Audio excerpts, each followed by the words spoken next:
ਸਤਿਕਾਰਯੋਗ ਅਧਿਆਪਕ ਸਾਹਿਬਾਨ ਤੇ ਮੇਰੇ ਪਿਆਰੇ ਬੱਚਿਓ, मैं विशाल कुमार मैथ मास्टर सरकारी हाई स्कूल बूथगढ़ जिला मोहाली। प्यारे विद्यार्थियों, असी पिछले लैक्चर दे विच आंकड़ा विज्ञान जिहड़ा अपना अभ्यास है ये शुरू किया सी, जिस दे विच असी कीता सी कि आंकड़ा विज्ञान की हुंदा है। आओ थोड़े दोहराई करते हैं। पहला आंकड़ा विज्ञान दे अंग्रेजी शब्द स्टैटिस्टिक की प्राप्ति लैटिन शब्द स्टेटस, जिसका अर्थ एक राज तो हुई है। अपने मूल रूप विच आंकड़ा विज्ञान लोकां दे भिन्न भिन्न पहलुआं नाल संबंधित उन्हां आंकड़ियां दा संग्रह हुंदा सी जो राज दे लई उपयोगी हुंदे सन। पर समय दे नाल इन्हां दा जिहड़ा कार्य क्षेत्र है वो वधदा गया। हुण तुसीं देखोगे जिहड़ा आंकड़ा विज्ञान है वो हरेक थां ते जिहड़ा है प्रयोग किया जाता है, चाहे वो कोई खेडां होण जां कोई इलैक्शन होण, सारे किते जिहड़ा आंकड़ा विज्ञान है इसकी वरतों जिहड़ी कीती जांदी है। आंकड़ा विज्ञान के शब्द नूं दो रूपां बहुवचन ते एक वचन विच परिभाषित किया जा सकता है। जे असीं बहुवचन की गल करिए, जिवें मैं एक वाक लंदा हाँ, भारत दे सिक्ख्या आंकड़ियां दी कापी।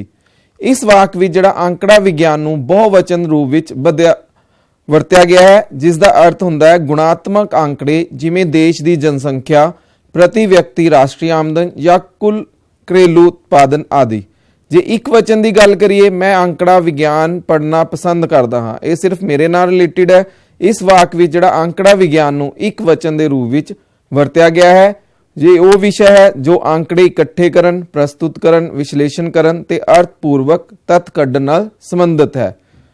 आंकड़े की हुंदे हन? जे असीं आंकड़ियां की गल करिए, एक निश्चित उद्देश दे नाल इकट्ठे किए गए तत्थां या अंकां नूं जिहड़े संख्यात्मक जां किसी होर रूप विच हो सकते हैं, उन्होंने असी की कहते हैं, आंकड़े कहते हैं। आंकड़े दो तरह के होंगे हैं, दो तरह नाल इन्हों असी इकट्ठे कर सकते हाँ। पहला है साडे कोल मुढ़ले आंकड़े, जिसनों असी प्राइमरी डाटा भी कहते हाँ। जदों कोई व्यक्ति या संस्था किसी खास उद्देश्य नूं ध्यान विच रखते हुए आंकड़े आप या अपने किसी कर्मचारी तो इकट्ठे करवाता है, तो इस तरह के जिहड़े एकत्रित हुंदे हुए आंकड़े हैं वो मूल या मुढ़ले आंकड़े कहलाते हैं। जिवें तुसीं बच्चों देखिया होना, तुहाडे घरां दे विच मध्यमशुमारी वाले जिहड़े कर्मचारी हैं वो आंदे हैं, वो पुछदे हैं तुहाडे घर दे विच किन्ने मैंबर हैं, उन्हां दी उम्र किन्नी है, वो किन्ने पढ़े लिखे हैं। ये जिहड़े है सारा डाटा भारत सरकार है जिहड़ा वो इकट्ठे करवांदी है अपने कर्मचारियों तो। ये की हैं साडे मूल या प्राइमरी डाटा, जिसनों असीं कहंदे हां। फिर साडे आंदे हैं गौण आंकड़े या सकंडरी डाटा। जदों कोई व्यक्ति या संस्था किसी होर व्यक्ति या संस्था द्वारा इकट्ठे किए आंकड़े किसी उद्देश्य की पूर्ति लई वरतदा है, तो वह आंकड़े गौण आंकड़े हुंदे हन। जिवें मंडीकरण बोर्ड द्वारा मंडियां दे जिहड़े भाव है वो इकट्ठे किए जाते हैं। जदों रेडियो भाव दसदा है तो वह की है, इन्हां जिहड़े प्राइमरी डाटा है उसनूं की है वरतदा है, तो उहदे लई ये जिहड़े आंकड़े हैं वो की बन जाते हैं, गौण आंकड़े, मतलब सकंडरी डाटा है जिहड़ा वो बन जाता है। आंकड़ियां दा प्रदर्शन, आंकड़ियां नूं इकट्ठा करन दा जदों काम खत्म हो जाता है तो उस तो बाद जांच करता इन्हां आंकड़ियां नूं अजिहे रूप विच प्रदर्शित करन दी विधियां नूं पता करता है जो कि अर्थपूर्ण होण। यानी कि असीं आंकड़ियां नूं इस तरह प्रदर्शित करना है कि उहनूं देखदे सारे पता लग जावे भी ये आंकड़े सानूं की दसदे हन, इस दे विशेष लक्षण की हन, तां ओह की हन साडे आंकड़ियां दा प्रदर्शन है। जिवें कि असीं एक प्रश्न लैंदे हां कि 8वीं जमात के 30 विद्यार्थियों के ब्लड ग्रुप ए हैं। सानू 30 विद्यार्थी हैं, उन्होंने असी ब्लड ग्रुप है जोड़े वो नोट किए हैं, ए बी ओ। इन्हां आंकड़ियां नूं बरमबारता वंड सारणी के रूप में दर्शाओ। दसो कि इन्हां विद्यार्थियों में किहड़ा ब्लड ग्रुप वध साझा है अते किहड़ा ब्लड ग्रुप दुर्लभ ब्लड ग्रुप है। जेकर असीं ये डाटिਆਂ नूं देखिए, अगर मैं पूछा तुहानूं ए ब्लड ग्रुप वाले किन्ने हैं, तो तुहानूं की है काउंटिंग करनी पऊगी। तो असी इनू आसान करने लई बरमबारता वंड सारणी का जिहड़ा है प्रयोग करते हाँ, जिहड़ा असीं पिछले लैक्चर दे विच कीता सी कि असीं की करते हाँ, बरमबारता वंड सारणी दे विच असीं 3 कॉलम यूज करते हाँ। पहले दे विच असीं ब्लड ग्रुप लिखिया, साडा किहड़े-किहड़े ब्लड ग्रुप सी, ए बी ए बी ते ओ। ते दूजे विच असीं मिलान चिन्ह की है असीं कीता सी भी असीं की है ए नू काउंट करना भी ए किन्नी वारी आया। जे असीं काउंट करिए तो 1 2 3 4 5 6 7 8 ते 9। जिहड़ा ए है साडा वो किन्नी वारी आया ब्लड ग्रुप, 9 वारी। तो असीं कीता सी कि 9 किस तरह लिखना सी, 1 2 3 4 ते 5 ਇਹ ਜਿਹੜੀ ਲਾਈਨ ਅਸੀਂ ਕਟਿੰਗ ਕੀਤੀ ਹੈ ਕਿਹਨੂੰ ਰਿਪਰੈਜ਼ੈਂਟ ਕਰ ਰਹੀ ਹੈ 5 ਨੂੰ 6 7 8 ਤੇ 9 ਯਾਨੀ ਕਿ ਜਿਹੜਾ A ਹੈ ਉਹ ਸਾਡਾ ਕਿੰਨੀ ਵਾਰੀ ਆਇਆ 9 ਵਾਰੀ। ਅਸੀਂ ਇਹ ਵੀ ਕੀਤਾ ਸੀ ਕਿ ਜਿਹੜੇ ਅੱਖਰ ਨੂੰ ਅਸੀਂ ਕਾਊਂਟ ਕਰ ਰਹੇ ਹਾਂ ਅਸੀਂ ਉਹਨੂੰ ਹਮੇਸ਼ਾ ਕਟਿੰਗ ਕਰਦੇ ਜਾਣਾ ਤਾਂ ਕਿ ਇਹ ਸਾਨੂੰ ਪਤਾ ਲੱਗ ਜਾਵੇ ਵੀ ਅਸੀਂ ਇਸ ਅੱਖਰ ਨੂੰ ਕੀ ਹੈ ਕਾਊਂਟ ਕਰ ਲਿਆ। ਜਿਵੇਂ ਹੁਣ ਮੈਂ B ਦੀ ਕਾਊਂਟਿੰਗ ਕਰਨੀ ਹੈ ਤਾਂ ਮੈਂ ਕੀ ਕਰਾਂਗਾ 1 2 3 4 5 6 ਵਾਰੀ ਕੀ ਹੈ ਮੇਰੇ ਕੋਲ B ਆਇਆ ਹੈ।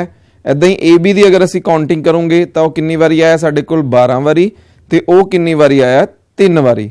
ਅਸੀਂ ਇਹਨਾਂ ਦਾ ਕੀ ਹੈ ਜੋੜ ਵੀ ਕਰਕੇ ਦੇਖਣਾ ਹੈ। ਅਗਰ ਸਾਡਾ ਜੋੜ 30 ਆ ਗਿਆ ਤਾਂ ਇਹਦਾ ਮਤਲਬ ਅਸੀਂ ਬਰਮਵਾਰਤਾ ਵੰਡ ਸਾਰਣੀ ਹੈ ਜਿਹੜੀ ਉਹ ਸਹੀ ਬਣਾਈ ਹੈ ਕਿਉਂਕਿ ਸਾਨੂੰ 30 ਵਿਦਿਆਰਥੀਆਂ ਦੇ ਬਲੱਡ ਗਰੁੱਪ ਦਿੱਤੇ ਗਏ ਸਨ।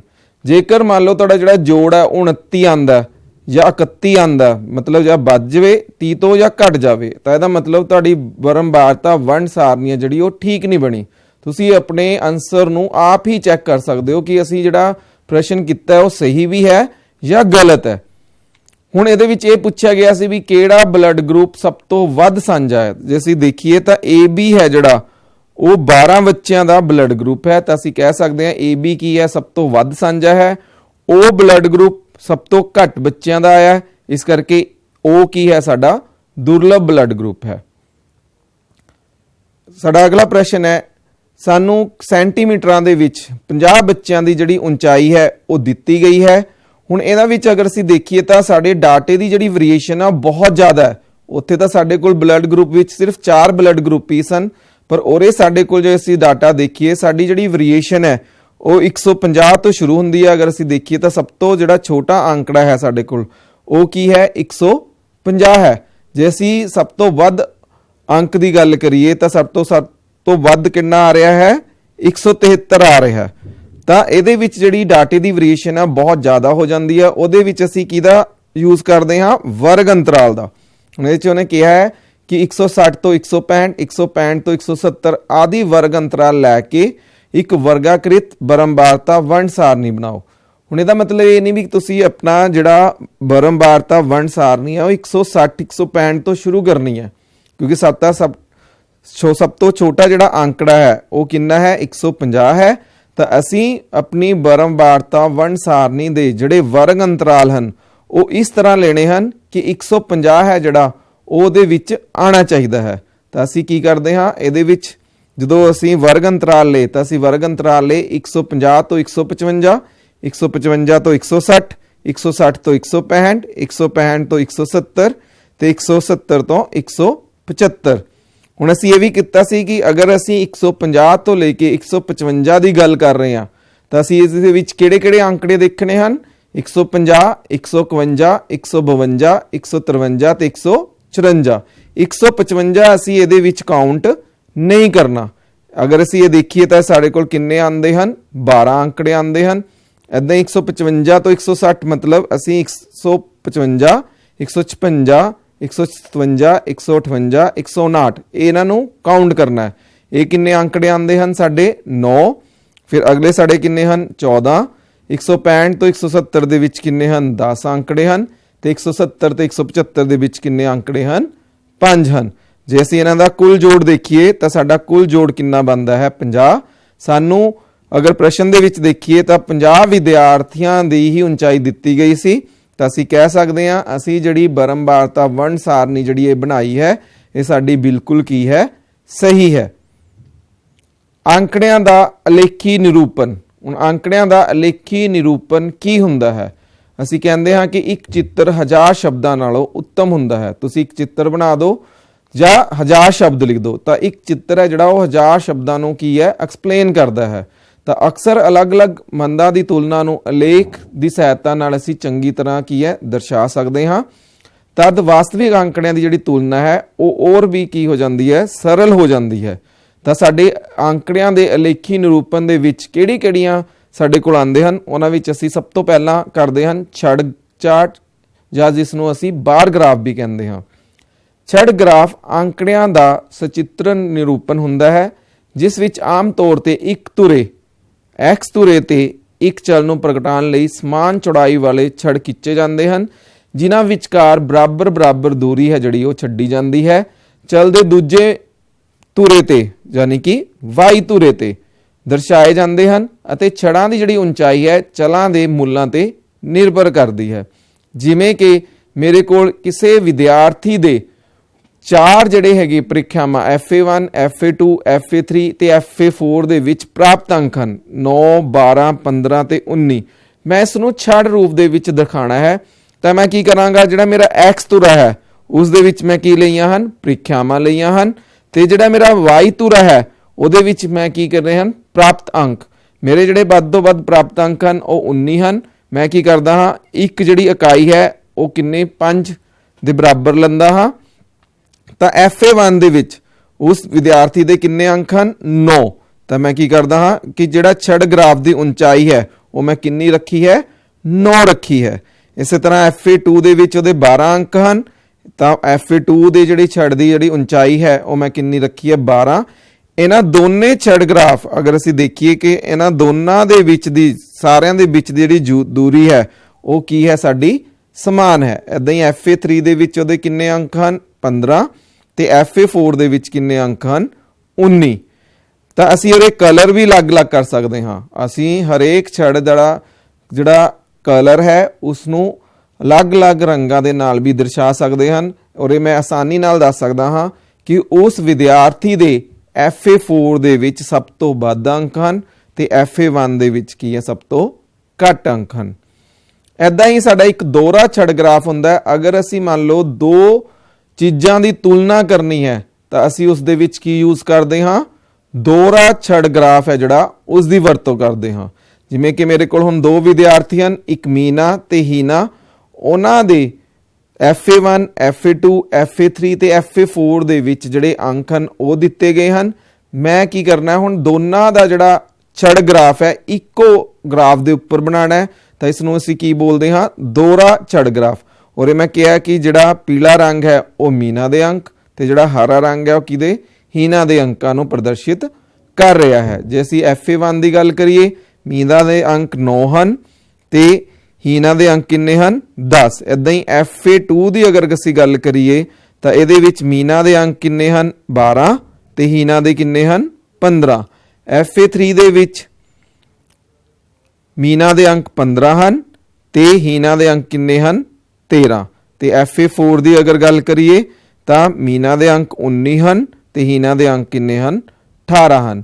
ਤਾਂ ਇਹਦੇ ਵਿੱਚ ਅਸੀਂ ਦੇਖ ਕੇ ਹੀ ਦੱਸ ਸਕਦੇ ਹਾਂ ਕਿ ਅਗਰ ਮੈਂ ਤੁਹਾਨੂੰ ਪੁੱਛਾਂ ਕਿ ਕਿਹੜੀ 2 ਪ੍ਰੀਖਿਆਵਾਂ ਦੇ ਵਿੱਚ ਹੀਨਾ ਦੇ ਅੰਕ ਮੀਨਾ ਨਾਲੋਂ ਵੱਧ ਸੀ ਤਾਂ ਤੁਸੀਂ ਦੱਸ ਸਕਦੇ ਹੋ ਕਿ FA1 ਤੇ FA2 ਦੇ ਵਿੱਚ ਜਿਹੜਾ ਇਹ ਛੜ ਗ੍ਰੀਨ ਹੈ, ਜਿਹੜਾ ਹਰਾ ਛੜ ਗ੍ਰਾਫ ਹੈ ਵੱਡਾ ਹੈ। ਤਾਂ ਅਸੀਂ ਕਹਿ ਸਕਦੇ ਹਾਂ ਕਿ FA1 ਤੇ FA2 ਵਿੱਚ ਜਿਹੜੇ ਹੀਨਾ ਦੇ ਅੰਕ ਸੀ ਉਹ ਮੀਨਾ ਤੋਂ ਵੱਧ ਸੀ, ਪਰ FA3 FA4 ਦੇ ਵਿੱਚ ਕਿਸ ਦੇ ਅੰਕ ਵੱਧ ਹੋ ਗਏ, ਮੀਨਾ ਦੇ। ਜਿਵੇਂ ਅਸੀਂ ਇੱਕ ਪ੍ਰਸ਼ਨ ਲੈਂਦੇ ਹਾਂ, ਇੱਕ ਸੰਸਥਾ ਨੇ ਪੂਰੇ ਵਿਸ਼ਵ ਵਿੱਚ 15 ਤੋਂ 44 ਸਾਲਾਂ ਦੀਆਂ ਉਮਰਾਂ ਵਾਲੀਆਂ ਔਰਤਾਂ ਵਿੱਚ ਬਿਮਾਰੀ ਅਤੇ ਮੌਤ ਦੇ ਕਾਰਨਾਂ ਦਾ ਪਤਾ ਲਗਾਇਆ ਤੇ ਸਰਵੇਖਣ ਨੂੰ ਪ੍ਰਤੀਸ਼ਤ ਰੂਪ, ਮਤਲਬ ਕਿ ਅਸੀਂ ਜਿਹੜਾ ਅੰਕੜਾ ਲਿਆ ਉਹ ਪ੍ਰਤੀਸ਼ਤ ਵਿੱਚ ਲਿਆ। ਪ੍ਰਤੀਸ਼ਤ ਦਾ ਮਤਲਬ ਅਗਰ ਮੈਂ ਇਹ ਅੰਕੜੇ ਸਾਰਿਆਂ ਨੂੰ ਜੋੜਾਂ ਤਾਂ ਮੇਰਾ ਜੋੜ ਕਿੰਨਾ ਬਣਦਾ ਹੈ, 100 ਬਣਦਾ ਹੈ, ਕਿਉਂਕਿ ਅਸੀਂ ਪ੍ਰਤੀਸ਼ਤ ਦੀ ਵਰਤੋਂ ਕਰ ਰਹੇ ਹਾਂ। ਤਾਂ ਉਹਨਾਂ ਨੇ ਕਿਹਾ ਕਿ ਪ੍ਰਜਨਨ ਸਹਿਤ ਅਵਸਥਾ ਵਿੱਚ ਜਿਹੜੀ ਔਰਤਾਂ ਦੀ ਮੌਤ ਹੁੰਦੀ ਆ ਉਹਨਾਂ ਦੀ ਪ੍ਰਤੀਸ਼ਤ ਕਿੰਨੀ ਹੈ, 31.8 ਹੈ। ਇੱਦਾਂ ਹੀ ਤੰਤੂ ਮਨੋਵਿਕਾਰੀ ਅਵਸਥਾ ਵਿੱਚ ਸਾਡੀ ਕਿੰਨੀ ਹੈ ਪਰਸੈਂਟੇਜ, 25.4 ਹੈ। ਸੱਟ ਲੱਗਣ ਨਾਲ 12.4 ਹੈ। ਹਿਰਦਾ ਵਿਕਾਰ ਅਵਸਥਾ ਵਿੱਚ 4.3 ਹੈ। ਸਾਹ ਕਿਰਿਆ ਨਾਲ ਮੌਤ ਹੋਣ ਵਾਲੀ ਜਿਹੜੀ ਔਰਤਾਂ ਦੀ ਦਰ 4.1 ਹੈ ਤੇ ਹੋਰ ਕਾਰਨਾਂ ਵਿੱਚ ਕਿੰਨੀ ਹੈ, 22.0 ਹੈ। ਉੱਪਰ ਦਿੱਤੀ ਜਾਣਕਾਰੀਆਂ ਨੂੰ ਇੱਕ ਤਾਂ ਅਸੀਂ ਛੜ ਗ੍ਰਾਫ ਦੇ ਵਿੱਚ ਨਿਰੂਪਿਤ ਕਰਨਾ ਹੈ। ਕਿਹੜੀ ਅਵਸਥਾ ਵਿੱਚ ਪੂਰੇ ਵਿਸ਼ਵ ਵਿੱਚ ਔਰਤਾਂ ਦੀ ਖਰਾਬ ਸਿਹਤ ਮੌਤ ਦਾ ਵੱਡਾ ਕਾਰਨ ਹੈ, ਇੱਕ ਅਸੀਂ ਇਹ ਦੱਸਣਾ ਹੈ।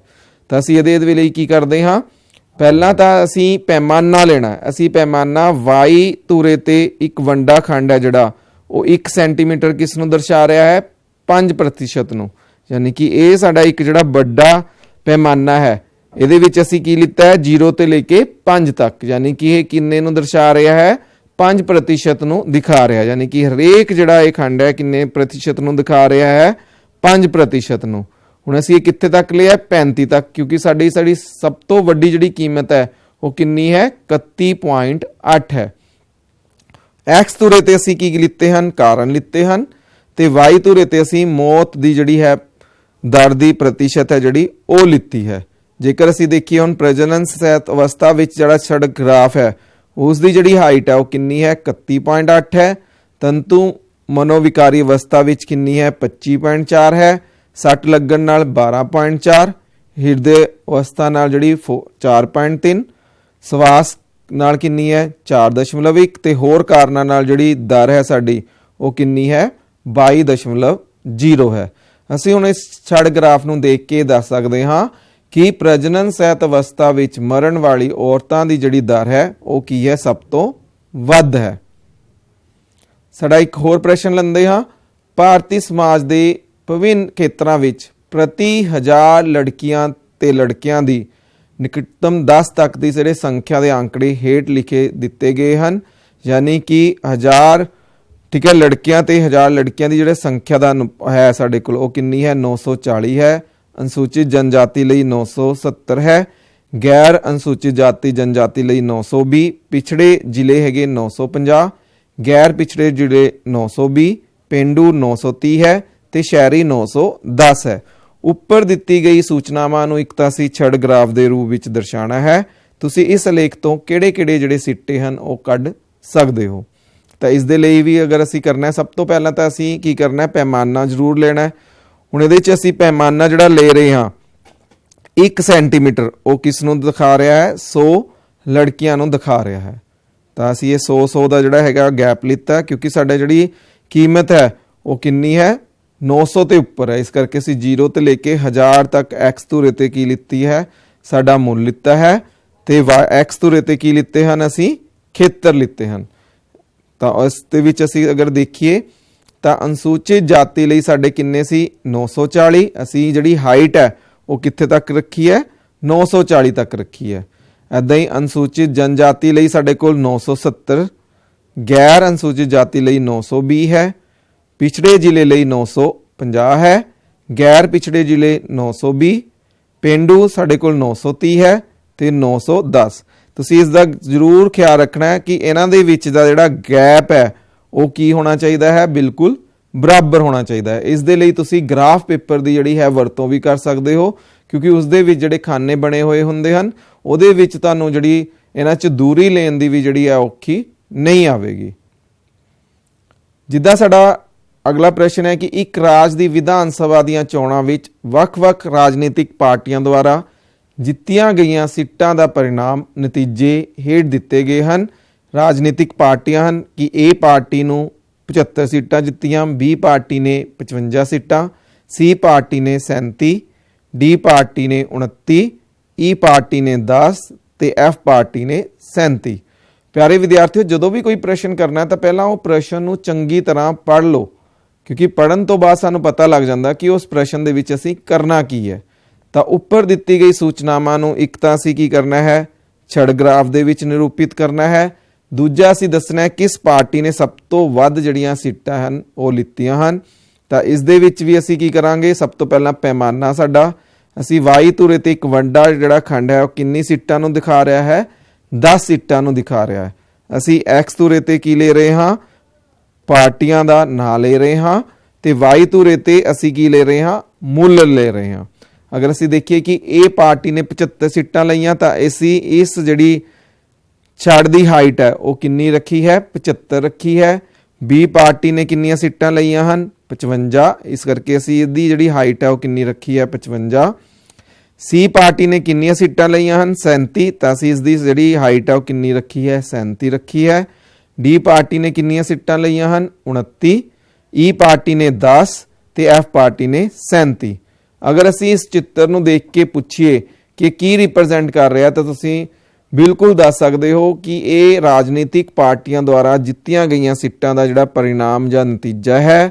अगर मैं पूछा कि किन्नियां पार्टियां सन तो तुसी उस तो गिन के दस सकते हो कि 6 पार्टियां सन। अगर मैं पूछा किहड़ी पार्टी ने सब तो वध सीटां लईआं तो तुसी इस ग्राफ ਨੂੰ देख के दस सकते हो कि ये पार्टी ने सब तो वध 75 सीटां हैगियां जिहड़ियां वो जित्तियां हन, ਜੇ ਮੈਂ ਪੁੱਛਾਂ ਕਿ ਕਿਹੜੀ ਪਾਰਟੀ ਨੇ ਸਭ ਤੋਂ ਘੱਟ ਸੀਟਾਂ ਲਈਆਂ ਹਨ ਤਾਂ ਤੁਸੀਂ ਦੇਖ ਕੇ ਦੱਸ ਸਕਦੇ ਹੋ ਕਿ ਈ ਪਾਰਟੀ ਨੇ ਸਭ ਤੋਂ ਘੱਟ ਸੀਟਾਂ ਲਈਆਂ ਹਨ। ਤਾਂ ਇਸ ਦਾ ਮਤਲਬ ਇਹ ਹੈ ਕਿ ਜਿਹੜਾ ਛੜ ਗ੍ਰਾਫ ਹੈ ਉਹ ਕਿਸੇ ਵੀ ਡਾਟੇ ਨੂੰ ਕੀ ਹੈ, ਉਸਦਾ ਕੀ ਹੈ, ਅਸੀਂ ਅਲੇਖੀ ਨਿਰੂਪਣ ਕਰਦੇ ਹਾਂ। ਮਤਲਬ ਕਿ ਸਾਨੂੰ ਚਿੱਤਰ ਦੇ ਨਾਲ ਹੀ ਦੇਖ ਕੇ ਪਤਾ ਲੱਗ ਜਾਂਦਾ ਹੈ ਕਿ ਕੋਈ ਵੀ ਜਿਹੜਾ ਛੜ ਗ੍ਰਾਫ ਹੈ ਉਹ ਕੀ ਪ੍ਰਦਰਸ਼ਿਤ ਕਰ ਰਿਹਾ ਹੈ। ਉਸ ਦੇ ਵਿੱਚ ਅਸੀਂ ਵਿਸ਼ਲੇਸ਼ਣ ਵੀ ਕਰ ਸਕਦੇ ਹਾਂ ਕਿ ਅਗਰ ਇਹਦੇ ਵਿੱਚ ਅਸੀਂ ਗੱਲ ਕਰੀਏ ਤਾਂ ਇਹਦੇ ਵਿੱਚ ਅਸੀਂ ਵਿਸ਼ਲੇਸ਼ਣ ਇਹ ਕੀਤਾ ਕਿ ਇਹ ਜਿਹੜਾ ਗ੍ਰਾਫ ਹੈ ਇਹ ਕਿਸੇ ਵੀ ਰਾਜਨੀਤਿਕ ਪਾਰਟੀਆਂ ਦੁਆਰਾ ਜਿੱਤੀਆਂ ਗਈਆਂ ਸੀਟਾਂ ਦੇ ਪਰਿਣਾਮ ਨੂੰ ਕੀ ਕਰ ਰਿਹਾ ਹੈ, ਸ਼ੋਅ ਕਰ ਰਿਹਾ ਹੈ। ਇਸ ਦੇ ਵਿੱਚ ਸਭ ਤੋਂ ਵੱਧ ਜਿਹੜੀਆਂ ਸੀਟਾਂ ਹਨ ਉਹ ਏ ਪਾਰਟੀ ਨੇ 75 ਲਿੱਤੀਆਂ ਹਨ ਤੇ ਸਭ ਤੋਂ ਘੱਟ ਜਿਹੜੀਆਂ ਸੀਟਾਂ ਹਨ ਉਹ ਈ ਪਾਰਟੀ ਨੇ ਕਿੰਨੀਆਂ ਲਿੱਤੀਆਂ ਹਨ, 10 ਲਿੱਤੀਆਂ ਹਨ।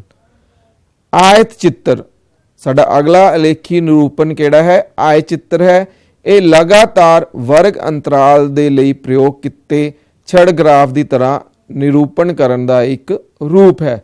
ਯਾਨੀ ਕਿ ਅਗਰ ਸਾਨੂੰ ਜਿਹੜਾ ਡਾਟਾ ਹੈ ਉਹ ਕਿਸ ਦੇ ਵਿੱਚ ਦਿੱਤਾ ਹੋਇਆ ਹੈ, ਵਰਗ ਅੰਤਰਾਲ ਦੇ ਰੂਪ ਵਿੱਚ ਦਿੱਤਾ ਗਿਆ, ਤਾਂ ਉਹਦੇ ਵਿੱਚ ਅਸੀਂ ਕਿਸ ਦੀ ਵਰਤੋਂ ਕਰਦੇ ਹਾਂ, ਆਇਤ ਚਿੱਤਰ ਦੀ ਵਰਤੋਂ ਕਰਦੇ ਹਾਂ। ਆਓ ਇੱਕ ਐਗਜ਼ਾਮਪਲ ਲੈਂਦੇ ਹਾਂ। ਜਿਵੇਂ ਕਿ ਇਹ ਮੈਨੂੰ ਡਾਟਾ ਹੈ, ਇਸ ਡਾਟੇ ਦੇ ਵਿੱਚ ਜਿਹੜੇ ਇਹ ਕਾਲਮ ਦਿੱਤੇ ਹਨ ਇਹ ਬਿਲਕੁਲ ਆਪਸ 'ਚ ਜੁੜੇ ਹੋਏ ਹਨ ਕਿਉਂਕਿ ਇਹ ਕੀ ਹੈ, ਵਰਗ ਅੰਤਰਾਲ ਨੂੰ ਸ਼ੋਅ ਕਰ ਰਹੇ ਹਨ। ਵਰਗ ਅੰਤਰਾਲ ਵੀ 40 ਤੋਂ 45, 45 ਤੋਂ 50, 50 ਤੋਂ 55, 55 ਤੋਂ 60 ਤੇ 60 ਤੋਂ 65। ਤਾਂ ਸਾਡੇ ਔਰ ਇਸ ਆਹ ਚਿੱਤਰ ਤੋਂ ਅਸੀਂ ਦੇਖ ਕੇ ਦੱਸ ਸਕਦੇ ਹਾਂ ਕਿ 40 ਤੋਂ 45 ਦੇ ਵਿੱਚ ਜਿਹੜੀ ਸਾਡੀ ਫ੍ਰੀਕੁਐਂਸੀ ਹੈ, ਬਰਮਬਾਰਤਾ ਹੈ, ਉਹ ਕਿੰਨੀ ਹੈ, 4 ਹੈ। 45 ਤੋਂ 50 ਦੇ ਵਿੱਚ ਜਿਹੜੀ ਬਰਮਬਾਰਤਾ ਹੈ ਸਾਡੀ ਕਿੰਨੀ ਹੈ, 12 ਹੈ। 50 ਤੇ 55 ਦੇ ਵਿੱਚ ਬਰਮਬਾਰਤਾ 13 ਹੈ। 55 ਤੋਂ 60 ਦੇ ਵਿੱਚ ਦੀ ਜਿਹੜੀ ਬਰਮਬਾਰਤਾ ਉਹ 6 ਹੈ। 60 ਤੇ 65 ਦੇ ਵਿੱਚ ਦੀ ਜਿਹੜੀ ਬਰਮਬਾਰਤਾ ਉਹ ਸਾਡੀ ਕਿੰਨੀ ਹੈ, 5 ਹੈ। ਆਓ ਇੱਕ ਪ੍ਰਸ਼ਨ ਲੈਂਦੇ ਹਾਂ, ਫਿਰ ਅਸੀਂ ਬਣਾ ਕੇ ਦੇਖਦੇ ਹਾਂ ਕਿ ਆਏ ਚਿੱਤਰ ਅਸੀਂ ਕਿਵੇਂ ਬਣਾਉਣਾ ਹੈ। ਜਿਵੇਂ ਸਾਡਾ ਇਹ ਪ੍ਰਸ਼ਨ ਹੈ ਕਿ ਹੇਠ ਦਿੱਤੀ ਸਾਰਣੀ ਵਿੱਚ 400 ਨਿਓਨ ਲੈਂਪਾਂ ਦੇ ਜੀਵਨ ਕਾਲ ਦਿੱਤੇ ਗਏ ਹਨ। ਇੱਕ ਆਏ ਚਿੱਤਰ ਦੀ ਸਹਾਇਤਾ ਨਾਲ ਦਿੱਤੀਆਂ ਗਈਆਂ ਸੂਚਨਾਵਾਂ ਨੂੰ ਨਿਰੂਪਿਤ ਕਰੋ। ਕਿਹੜੇ ਲੈਂਪਾਂ ਦੇ ਜੀਵਨ ਕਾਲ 700 ਘੰਟਿਆਂ ਤੋਂ ਜ਼ਿਆਦਾ ਸੀ।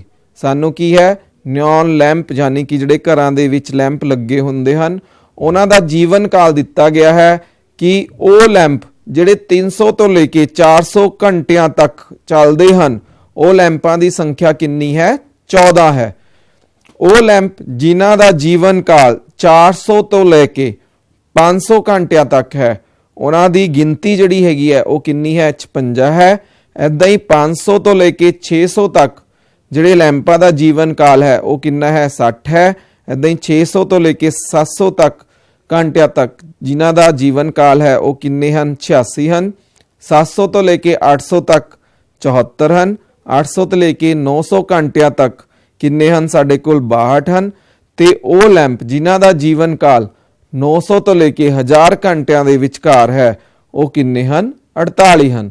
ਹੁਣ ਅਸੀਂ ਕੀ ਕਰਨਾ ਹੈ, ਇਸ ਦਾ ਇੱਕ ਆਇਤ ਚਿੱਤਰ ਬਣਾਉਣਾ ਹੈ। ਆਇਤ ਚਿੱਤਰ ਵੀ ਇੱਕ ਤਰ੍ਹਾਂ ਦਾ ਛੜ ਗ੍ਰਾਫ ਹੀ ਹੁੰਦਾ ਹੈ, ਪਰ ਵਰਗ ਅੰਤਰਾਲ ਆਉਣ ਕਰਕੇ ਇਹਨਾਂ ਵਿੱਚ ਜਿਹੜੇ ਛੜ ਗ੍ਰਾਫ ਹੈ ਉਹਨਾਂ ਦੇ ਵਿੱਚ ਅਸੀਂ ਜਿਹੜੀ ਖਾਲੀ ਥਾਂ ਹੈ ਉਹ ਨਹੀਂ ਛੱਡਣੀ। ਇਹਦੇ ਵਿੱਚ ਅਸੀਂ ਲਗਾਤਾਰ ਜਿਹੜੇ ਹੈਗੇ ਆ ਛੜ ਗ੍ਰਾਫ ਹੈ ਜਿਹੜੇ ਉਹ ਬਣਾਉਣੇ ਹਨ। ਜਿਵੇਂ ਕਿ ਅਸੀਂ ਉੱਪਰ ਲਿਖਿਆ ਹੈ ਕਿ ਨਿਓਨ ਲੈਂਪਾਂ ਦਾ ਜੀਵਨ ਕਾਲ, ਪੈਮਾਨਾ ਇਹਦਾ ਵਿੱਚ ਅਸੀਂ ਜਿਹੜਾ ਲਿੱਤਾ ਹੈ ਇੱਕ ਵੰਡਾ ਖੰਡ ਹੈ ਜਿਹੜਾ 1 ਸੈਂਟੀਮੀਟਰ, ਉਹ ਕਿਸ ਨੂੰ ਦਰਸਾ ਰਿਹਾ ਹੈ, 10 ਲੈਂਪਾਂ ਦੀ ਸੰਖਿਆ ਨੂੰ ਦਰਸਾ ਰਿਹਾ ਹੈ। ਯਾਨੀ ਕਿ ਇੱਕ ਜਿਹੜਾ ਅਸੀਂ ਖੰਡ ਲਿੱਤਾ ਹੈ ਇਹ ਕਿੰਨੇ ਲੈਂਪਾਂ ਨੂੰ ਦਿਖਾ ਰਿਹਾ ਹੈ, 10 ਦੀ ਗਿਣਤੀ ਦਿਖਾ ਰਿਹਾ ਹੈ।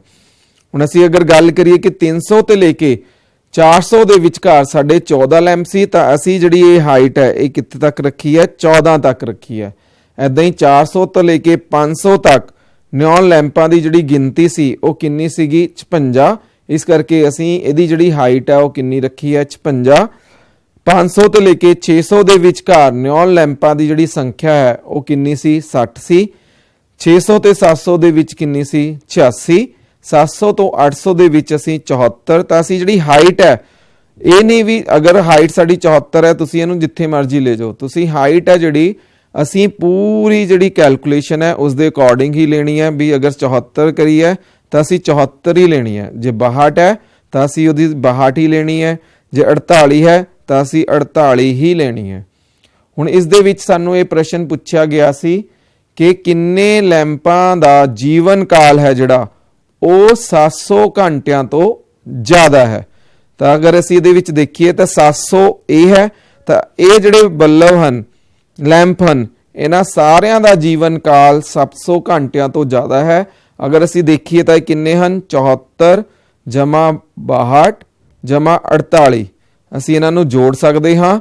ਤਾਂ ਅਗਰ ਅਸੀਂ ਜੋੜੀਏ ਤਾਂ ਸਾਡੇ ਕੋਲ ਕਿੰਨੇ ਆਉਂਦੇ ਹਨ, 184। ਤਾਂ ਅਸੀਂ ਕਹਿ ਸਕਦੇ ਹਾਂ ਕਿ 184 ਜਿਹੜੇ ਲੈਂਪ ਹਨ ਉਹਨਾਂ ਦਾ ਜਿਹੜਾ ਜੀਵਨ ਕਾਲ ਹੈ ਉਹ ਕੀ ਹੈ, 700 ਘੰਟਿਆਂ ਤੋਂ ਕੀ ਹੈ, ਜ਼ਿਆਦਾ ਹੈ। ਤਾਂ ਅਸੀਂ ਦੇਖਿਆ ਕਿ ਜਿਹੜਾ ਸਾਡਾ ਆਇ ਚਿੱਤਰ ਹੈ ਉਸ ਦੇ ਵਿੱਚ ਅਸੀਂ ਕੀ ਕਰਦੇ ਹਾਂ, ਜਿਹੜੇ ਛੜ ਗ੍ਰਾਫ ਹਨ, ਛੜ ਬਾਰ ਅਸੀਂ ਲਿੱਤੇ ਹਨ, ਉਹਨਾਂ ਦੇ ਵਿੱਚ ਅਸੀਂ ਬਿਲਕੁਲ ਵੀ ਜਿਹੜੀ ਹੈ ਉਹ ਜਗ੍ਹਾ ਨਹੀਂ ਛੱਡਣੀ, ਕਿਉਂਕਿ ਇਸ ਦੇ ਵਿੱਚ ਜਿਹੜਾ ਵਰਗ ਅੰਤਰਾਲ ਹੈ ਉਹ ਲਗਾਤਾਰ ਚੱਲਦਾ ਹੈ। ਜਿਵੇਂ ਮੇਰਾ ਅਗਲਾ ਪ੍ਰਸ਼ਨ ਹੈ ਕਿ ਇੱਕ ਪੌਦੇ ਦੀਆਂ 40 ਪੱਤੀਆਂ ਦੀ ਲੰਬਾਈ 1 ਮਿਲੀਮੀਟਰ ਤੱਕ ਸਹੀ ਮਾਪਿਆਂ ਵਿੱਚ ਲਈ ਗਈ ਹੈ। ਅੰਕੜਿਆਂ ਨੂੰ ਆਪਾਂ ਨੇ ਕੀ ਕਰਨਾ ਹੈ, ਅਲੇਖੀ ਨਿਰੂਪਣ ਕਰਨਾ ਹੈ। ਹੁਣ ਇਹਦੇ ਵਿੱਚ ਅਗਰ ਅਸੀਂ ਦੇਖੀਏ ਤਾਂ ਸਾਡਾ ਜਿਹੜਾ ਵਰਗ ਅੰਤਰਾਲ ਹੈ ਉਹਦੇ ਵਿੱਚ ਲਗਾਤਾਰ ਨਹੀਂ ਹਨ, ਕਿਉਂਕਿ 126 ਤੋਂ ਖਤਮ ਹੋਇਆ। ਸਾਡਾ ਜਿਹੜਾ ਅਗਲਾ ਵਰਗ ਅੰਤਰਾਲ ਹੈ ਉਹ 127 ਤੋਂ ਸਟਾਰਟ ਹੋ ਰਿਹਾ, 135 ਤੱਕ ਚੱਲਿਆ। ਅਗਲਾ ਵਰਗ ਅੰਤਰਾਲ 136 ਤੋਂ ਸ਼ੁਰੂ ਹੋ ਰਿਹਾ। ਤਾਂ ਅਸੀਂ ਕੀ ਕਰਨਾ ਹੈ, ਸਭ ਤੋਂ ਪਹਿਲਾਂ ਇਹਨਾਂ ਵਰਗ ਅੰਤਰਾਲ ਨੂੰ ਕੀ ਕਰਨਾ ਹੈ, ਲਗਾਤਾਰ ਕਰਨਾ ਹੈ। ਇਹਨੂੰ ਲਗਾਤਾਰ ਅਸੀਂ ਕਿਵੇਂ ਕਰ ਸਕਦੇ ਹਾਂ, ਅਸੀਂ ਕੀ ਕਰਨਾ ਹੈ ਕਿ ਇਸ ਵਰਗ ਅੰਤਰਾਲ ਦੀ ਜਿਹੜੀ ਲੋਅਰ ਹੈਗੀ ਯਾਨੀ ਕਿ ਹੇਠਲੀ ਸੀਮਾ ਹੈ ਉਹਨੂੰ ਕੀ ਕਰਨਾ ਹੈ, 0.5 ਘਟਾਉਣਾ ਹੈ, ਤੇ ਇਸ ਦੀ ਜਿਹੜੀ ਉੱਪਰਲੀ ਸੀਮਾ ਹੈ ਇਹਨੂੰ 0.5 ਕੀ ਹੈ, ਵਧਾਉਣਾ ਹੈ। ਅਗਰ ਅਸੀਂ ਇਹ ਵਧਾਵਾਂਗੇ ਔਰ ਹੇਠਲੀ ਸੀਮਾ ਨੂੰ ਘਟਾਵਾਂਗੇ ਤਾਂ ਸਾਡਾ ਜਿਹੜਾ ਵਰਗ ਅੰਤਰਾਲ ਹੈ ਉਹ ਆਪਣੇ ਆਪ ਕੀ ਹੋ ਜਾਏਗਾ, ਲਗਾਤਾਰ ਹੋ ਜਾਏਗਾ। ਤਾਂ ਦੇਖੋ ਇਸ ਦੇ ਵਿੱਚ ਅਸੀਂ ਕੀਤਾ ਹੈ ਕਿ ਹੇਠਲੀ ਸੀਮਾ ਹੁਣ ਸਾਡੀ ਕੀ ਹੋਗੀ, 118 ਤੋਂ ਕਿੰਨੀ ਹੋਗੀ, 117.5। ਉੱਪਰਲੀ ਸੀਮਾ ਸਾਡੀ 126 ਸੀ ਤਾਂ 126 ਤੋਂ ਕੀ ਬਣ ਗਈ, ਉਹ 126.5 ਹੋ ਗਈ। ਐਦਾਂ ਹੀ ਅਗਲੇ ਇੰਟਰਵਲ ਦੀ ਜਿਹੜੀ ਹੇਠਲੀ ਸੀਮਾ ਸੀ ਉਹ ਸਾਡੇ ਕੋਲ ਕਿੰਨੀ ਸੀਗੀ, 127। ਤਾਂ ਅਸੀਂ 5 ਘਟਾਈ ਤਾਂ ਉਹ ਕਿੰਨੀ ਹੋ ਗਈ, 126.5। ਉੱਪਰਲੀ ਸੀਮਾ ਨੂੰ ਅਸੀਂ 5 ਪੁਆਇੰਟ ਹੈ ਜਿਹੜਾ 0.5 ਵਧਾਇਆ ਹੈ ਤਾਂ ਉਹ ਕਿੰਨੀ ਹੋ ਗਈ, 135.5। ਹੁਣ ਅਗਰ ਤੁਸੀਂ ਦੇਖ ਸਕਦੇ ਹੋ ਕਿ ਸਾਡੇ ਜਿਹੜੇ ਵਰਗ ਅੰਤਰਾਲ ਹਨ ਉਹ ਕੀ ਹੋ ਗਏ, ਲਗਾਤਾਰ ਬਣ ਗਏ ਹਨ। ਹੁਣ ਅਸੀਂ ਇਹਨਾਂ ਦਾ ਕੀ ਕਰਨਾ ਹੈ, ਆਇਤ ਚਿੱਤਰ ਬਣਾਉਣਾ ਹੈ। ਆਓ ਅਸੀਂ ਆਇਤ ਚਿੱਤਰ ਬਣਾਉਂਦੇ ਹਾਂ। ਆਇਤ ਚਿੱਤਰ ਦੇ ਵਿੱਚ ਅਸੀਂ ਫੇਰ ਪੈਮਾਨਾ ਕੀ ਲਿੱਤਾ ਹੈ, ਵਾਈ ਧੁਰੇ ਤੇ ਜਿਹੜਾ ਵੱਡਾ ਖੰਡ ਹੈ 1 ਸੈਂਟੀਮੀਟਰ ਇੱਕ ਪੱਤੇ ਨੂੰ ਹੈ ਜਿਹੜਾ ਉਹ ਦਰਸਾ ਰਿਹਾ ਹੈ। ਸਾਡੇ 2 ਪੱਤਿਆਂ ਨੂੰ ਦਰਸਾ ਰਿਹਾ। ਅਗਰ ਅਸੀਂ ਦੇਖੀਏ ਤਾਂ 2 ਪੱਤਿਆਂ ਨੂੰ ਕੀ ਹੈ ਸਾਡੇ ਕੋਲ ਦਰਸਾ ਰਿਹਾ ਹੈ। ਅਗਰ ਅਸੀਂ ਹੁਣ ਉਰੇ ਬਣਾਈਏ ਤਾਂ 117.5 ਤੋਂ 126.5 ਦੇ ਵਿੱਚ ਕਿੰਨੇ ਪੱਤੇ ਸੀ ਸਾਡੇ ਕੋਲ, 3 ਸੀ। 126 ਦੇ ਵਿੱਚ ਕਿੰਨੇ ਸੀ, 5। ਅਸੀਂ ਇਹਦਾ ਲੈ ਕੇ ਇਹਦਾ ਜਿਹੜਾ ਛੜ ਗ੍ਰਾਫ ਉਹ ਹੈ, ਆਇ ਚਿੱਤਰ ਹੈ ਜਿਹੜਾ ਉਹ ਬਣਾ ਸਕਦੇ ਹਾਂ। ਸਾਡਾ ਅਗਲਾ ਹੈ ਬਰਮਬਾਰਤਾ ਬਹੁਭੁਜ। ਬਰਮਬਾਰਤਾ ਬਹੁਭੁਜ ਬਣਾਉਣ ਲਈ ਸਾਨੂੰ ਵਰਗ ਅੰਤਰਾਲਾਂ ਦੇ ਮੱਧ ਬਿੰਦੂਆਂ ਦੀ ਲੋੜ ਹੁੰਦੀ ਹੈ। ਵਰਗ ਅੰਤਰਾਲਾਂ ਦੇ ਇਹਨਾਂ ਮੱਧ ਬਿੰਦੂਆਂ ਨੂੰ ਵਰਗ ਚਿੰਨ੍ਹ ਵੀ ਕਿਹਾ ਜਾਂਦਾ ਹੈ। ਜਿਵੇਂ ਕਿ ਸਾਡੇ ਕੋਲ ਫੇਰ ਹੋਈ ਸੀ ਕਿ ਇੱਕ ਪੌਦੇ ਦੀਆਂ 40 ਪੱਤੀਆਂ ਦੀ ਜਿਹੜੀ ਲੰਬਾਈ ਸੀ 1 ਮਿਲੀਮੀਟਰ ਤੱਕ ਸਹੀ ਮਾਪਿਆਂ ਵਿੱਚ ਸਾਨੂੰ ਦਿੱਤੀ ਗਈ ਸੀ। ਅਸੀਂ ਇਹਨਾਂ ਅੰਕੜਿਆਂ ਨੂੰ ਬਰਮਬਾਰਤਾ ਬਹੁਭੁਜ ਹੈ ਜਿਹੜਾ ਉਹ ਬਣਾਉਣਾ ਹੈ। ਸਭ ਤੋਂ ਪਹਿਲਾਂ ਤਾਂ ਅਸੀਂ ਕੀ ਕਰਨਾ ਹੈ, ਇਹਨਾਂ ਨੂੰ ਲਗਾਤਾਰ ਬਣਾਉਣਾ ਹੈ। ਲਗਾਤਾਰ ਬਣਾਉਣ ਦੇ ਲਈ ਅਸੀਂ ਕੀ ਕਰਾਂਗੇ, 117.5 ਤੋਂ 126.5। ਉਹੀ ਅਸੀਂ ਹੇਠਲੀ ਸੀਮਾ ਨੂੰ 0.5 ਘਟਾਉਣਾ ਹੈ ਤੇ ਉੱਪਰਲੀ ਸੀਮਾ ਨੂੰ 0.5 ਕੀ ਹੈ, ਵਧਾਉਣਾ ਹੈ। ਫਿਰ ਅਸੀਂ ਕੀ ਲੈਣਾ ਹੈ, ਇਹਦਾ ਵਰਗ ਚਿੰਨ੍ਹ। ਵਰਗ ਚਿੰਨ੍ਹ ਅਸੀਂ ਕਿਵੇਂ ਲਿਆ ਹੈ, 117.5 ਜਮਾ 126.5 ਤੇ ਇਹਨੂੰ ਭਾਗ ਕਿਹਦੇ ਨਾਲ ਕਰਨਾ ਹੈ, 2 ਨਾਲ। ਯਾਨੀ ਕਿ ਅਸੀਂ ਕੀ ਲੈਣਾ ਹੈ, ਇਹਨਾਂ ਦਾ ਮੀਨ ਲੈਣਾ ਹੈ। ਤਾਂ ਸਾਡੇ ਕੋਲ 122, 131, 140, 149, 158, 167 ਤੇ 176। ਉਸ ਤੋਂ ਬਾਅਦ ਜਦੋਂ ਅਸੀਂ ਬਣਾਉਣਾ ਹੈ ਤਾਂ ਤੁਸੀਂ ਇੱਕ ਯਾਦ ਰੱਖਣਾ, ਜਿਹੜਾ ਪੈਮਾਨਾ ਹੈ ਅਸੀਂ ਹੁਣ ਇਸ ਦੇ ਵਿੱਚ ਪੈਮਾਨਾ ਅਗਰ ਅਸੀਂ ਦੇਖੀਏ ਸਭ ਤੋਂ ਵੱਡੀ ਕੀਮਤ ਹੈ ਜਿਹੜੀ ਉਹ 86 ਆ ਰਹੀ ਹੈ। ਪੈਮਾਨਾ ਤੁਸੀਂ 0, 10, 20, 30, 40, 50, 60, 70, 80, 90, 100, 110, 120 ਤੱਕ ਜਿਹੜਾ ਹੈ ਲੈ ਸਕਦੇ ਹੋ। ਪਰ ਸਾਡੇ ਕੋਲ ਜਿਹੜਾ ਯੂਜ਼ ਹੈ ਉਹ 86 ਤੱਕ ਹੀ ਹੋਣਾ ਹੈ। ਤਾਂ ਅਸੀਂ ਇਹਦੇ ਵਿੱਚ ਕੀ ਹੈ, ਮੱਧ ਬਿੰਦੂਆਂ ਨਾਲ 113 ਤੇ ਜਿੰਨਾ ਹੈ 113 ਤੇ ਸਾਡੇ ਕੋਲ ਕੋਈ ਨਹੀਂ ਸੀ। ਉਸ ਤੋਂ ਬਾਅਦ 122 ਤੇ ਸਾਡਾ ਜਿੰਨਾ ਸੀ ਅਸੀਂ ਪੁਆਇੰਟ ਲੈ ਕੇ ਇਸ ਦੀ ਆਇਤ ਜਿਹੜੀ ਵਰਗ ਬਹੁਭੁਜ ਹੈ ਜਿਹੜੀ ਉਹ ਬਣਾ ਸਕਦੇ ਹਾਂ। ਇਹਦੇ ਵਿੱਚ ਅਸੀਂ ਦੋ ਜਿਹੜੀਆਂ ਹੈਗੀਆਂ ਉਹਨਾਂ ਨੂੰ ਕੰਪੇਅਰ ਵੀ ਕਰ ਸਕਦੇ ਹਾਂ। ਜਿਵੇਂ ਨਿਮਨਲਿਖਤ ਦੋ ਸਾਰਣੀਆਂ ਵਿੱਚ ਪ੍ਰਾਪਤ ਕੀਤੇ ਅੰਕਾਂ ਦੇ ਅਨੁਸਾਰ ਦੋ ਸੈਕਸ਼ਨਾਂ ਦੇ ਵਿਦਿਆਰਥੀਆਂ ਦੀ ਜਿਹੜੀ ਵੰਡ ਹੈ ਉਹ ਦਿੱਤੀ ਗਈ ਹੈ।